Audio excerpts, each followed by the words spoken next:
सांगितलं की प्रस्ताव 27 तारखेला आला, पण प्रस्ताव नेमका कोणता आला, किती आला, कसा आला त्याच्याबद्दल काही म्हटलं नाही. म्हणजे सरकारचं जे डोळे झाक करण्याचा जो प्रकार चाललेला आहे तो अत्यंत दुर्दैवी आहे. खऱ्या अर्थानं आमच्या शेतकऱ्यांना महाराष्ट्रामध्ये घोर निराशा या लोकांनी केलेली आहे, अशी वस्तुस्थिती आहे. सरकार शेतकऱ्यांच्या प्रश्नावर संवेदनशील नाही असं दिसतं. हो, बिलकुल. म्हणजे एवढा मोठा तिथे अतिवृष्टी आली, एवढ्या प्रचंड शेतकऱ्याचं नुकसान झालं, परंतु ते जी गंभीरता महाराष्ट्र शासनाने दाखवायला पाहिजे होती. केंद्रीय मंत्री एकीकडे म्हणतात की महाराष्ट्र शासनाचा प्रस्तावच आला नाही, आणि भरणे साहेब सांगतात की इतकं मोठं नुकसान झाल्यानंतर आम्ही प्रस्ताव पाठवलाच नाही. केंद्रीय मंत्री आमच्याकडे म्हणतात प्रस्ताव आला नाही, आणि ते म्हणतात की प्रस्ताव आला. आज सभागृहात केंद्रीय मंत्र्यांनी सांगितलं की 27 तारखेला प्रस्ताव आला. कितीचा आला, काय आला, कसा आला, कोणता आला, त्याच्याबद्दल काही स्पष्टीकरण त्यांनी दिलं नाही. म्हणून शेतकऱ्याची दिशाभूल या ठिकाणी मोठ्या प्रमाणावर हे सरकार करत आहे. देशमुख साहेब, एक स्पष्ट प्रश्न आहे. तुम्ही काय विचारलं होतं, आणि आज केंद्रीय मंत्र्यांनी जरी म्हटलं असेल की 27 तारखेला प्रस्ताव आला, कुठल्या 27 तारखेला प्रस्ताव आला, तुम्ही जसं म्हणता कितीचा प्रस्ताव आला, काय आलं, तरी 18 लाखापेक्षा जास्त, 18 लाख हेक्टरपेक्षा जास्त नुकसान झालेलं आहे, आणि 1 लाखाच्या जवळपास त्यांनी प्रस्ताव पाठवला अशी चर्चा आहे. काय त्यांनी उत्तरात तुम्ही काय विचारलं, त्यांनी काय उत्तर दिलं, आणि त्यानंतर आज त्यांनी काय सांगितलं, तिन्ही गोष्टी यावर स्पष्ट सांगा. नाही, प्रश्न असा आहे की आम्ही अतिवृष्टी झाल्यानंतर आम्ही केंद्र सरकारकडे अतिरिक्त मदत करू असं त्यांनी जाहीर केलं होतं, आणि केंद्र सरकार डबल इंजनचं सरकार शेतकऱ्याच्या पाठीमागं खंबीरपणे आहे असं त्यांनी सांगितलं होतं. परंतु प्रश्न जेव्हा आम्ही विचारला तेव्हा उत्तरात सांगितलं की राज्याकडून प्रस्तावच आला नाही, आणि आता सभागृहात ते सांगतात की प्रस्ताव आला. अरे प्रस्ताव आला तर कितीचा आला, कोणता आला, किती पैशाचा आला, किती हेक्टरचा नुकसानाचा आला, त्याच्या बाबतीतलं काही स्पष्टीकरण त्यांनी दिलेलं नाही. म्हणून शेतकऱ्याची घोर निराशा या डबल इंजनच्या सरकारनं केलेलं आहे. महाराष्ट्राच्या जनतेला, शेतकऱ्यांना प्रचंड आशा होती की केंद्राकडून काहीतरी मदत मिळेल, परंतु या ठिकाणी केंद्रातून काही मदत मिळालेली नाही, असा प्रकार वस्तुस्थिती या ठिकाणी दिसत आहे. देशमुख साहेब, राज्याचे कृषी मंत्री दत्तात्रय भरणे म्हणजे सुप्रिया सुळेंनी त्यांच्या आत्ता बोलण्यामध्ये तो रेफरन्स दिला की मी कृषी मंत्र्यांशी राज्यातील बोलले, तर ते म्हणतात की आम्ही आणखी प्रस्ताव तयार करतोय, माहिती कलेक्ट करतोय. सुप्रिया सुळे एकीकडे बोलतायत, तयार करून कमिटी तयार म्हणजे असं त्यांनी सांगितलं. महाराष्ट्र राज्याचे कृषी मंत्री म्हणतात की आम्ही, सुप्रिया ताईला जे उत्तरात त्यांनी सांगितलं, ज्यांनी प्रश्न फोनवरती जे सांगितलं की आम्ही प्रस्ताव तयार करून आलो, इकडे सभागृहात आज केंद्रीय मंत्री सांगतात की प्रस्ताव आलेला आहे. म्हणजे प्रत्यक्ष राज्याचे कृषी मंत्री म्हणतात की आम्ही ते सर्व तयार करून आलो, अजून प्रस्ताव पाठवला नाही. इकडे हे सांगतात की आमच्याकडे प्रस्ताव 27 तारखेला आला. म्हणजे हे दिशाभूल जे लोक करून राहिलेले आहे, हे दिशाभूल झाली नाही पाहिजे. शेतकऱ्याची थट्टा या ठिकाणी या लोकांनी लावलेली आहे. शेतकऱ्याची थट्टा झाली नाही पाहिजे. शेतकऱ्यांना मदतीची आवश्यकता आहे. राज्यांनी त्याच्यावर त्वरित ॲक्शन घेतली पाहिजे आणि केंद्राकडे प्रस्ताव पाठवला पाहिजे. म्हणजे आता काहीतरी राज्याची चूक या ठिकाणी केंद्र सरकार झाकण्याचा प्रयत्न करतात. राज्याची चूक केंद्र सरकार झाकण्याचा प्रयत्न करते असा थेट आरोप तुम्ही करत आहात. कृषी मंत्र्यांचं विधान हे राज्याला पूर्णपणे म्हणजे पाठीशी घालण्यासाठी केलं, कारण दिवसभर आज याच बातमीची चर्चा, मुख्यमंत्र्यांनी स्पष्टीकरण दिलं, मुख्यमंत्र्यांच्या स्पष्टीकरणानंतर कृषी मंत्र्यांना सारवासारव करण्यासाठी समोर यावं लागलं असं म्हणायचं.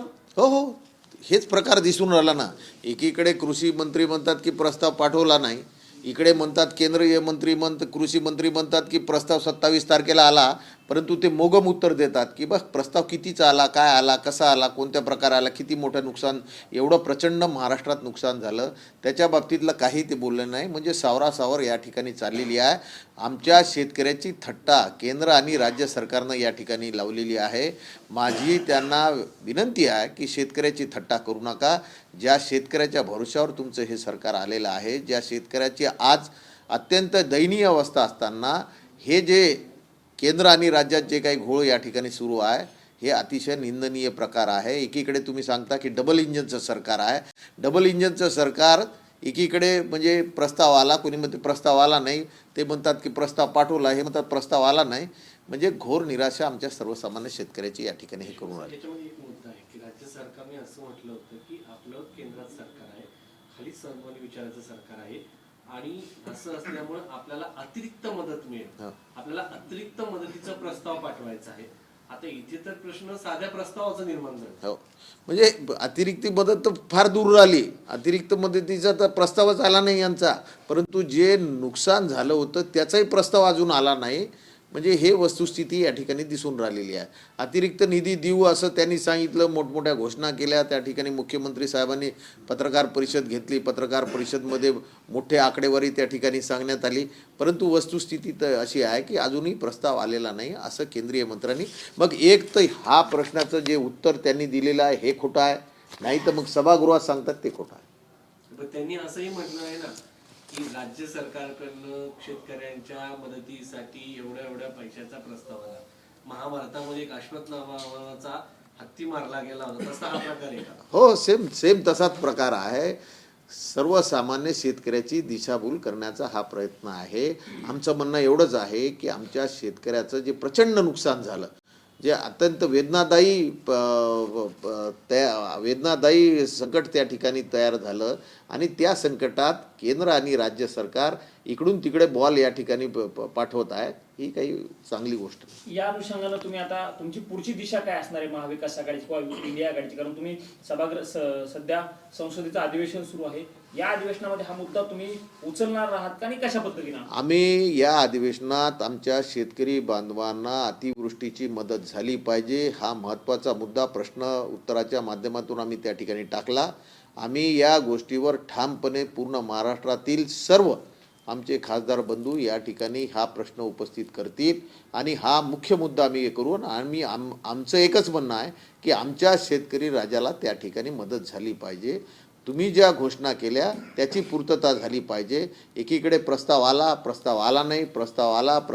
नाही, ते म्हणतात आला. म्हणजे हे जे काही चुकीचं संदेश जे सर्व शेतकऱ्या बांधवात चाललेलं आहे ते काही चांगली गोष्ट नाही. परंतु याच्या बाबतीत आमच्या शेतकऱ्याच्या पाठीमागं आम्ही खंबीरपणे या ठिकाणी उभं राहणार आहोत आणि त्यांना न्याय मिळवून देणार. थँक्यू. सर. नमस्कार. जो ले लो सर.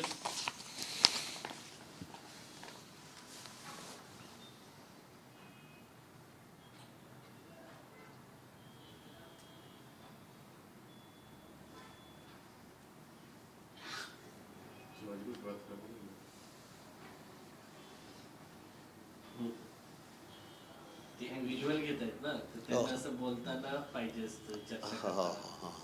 तुम्ही काय फारसं माध्यमांशी बोलत नाही. नाही जास्त प्रतीकला तेच म्हणतो, घर बघ निमित्ताने. नाही. आता एक दिवस जेवण ठेवू आपण, या जेवण कराल. 6 वाजता बैठक आहे ना जी पी नड्डांची?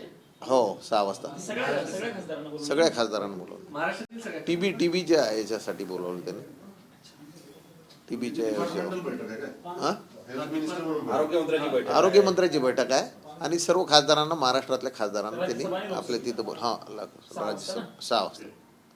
येस विनोद, बंद कर देना. चलो कॅचअप करो. अरे बेटा चहा घे. विनोद बंद कर देना. प्रतीक, sign केलं.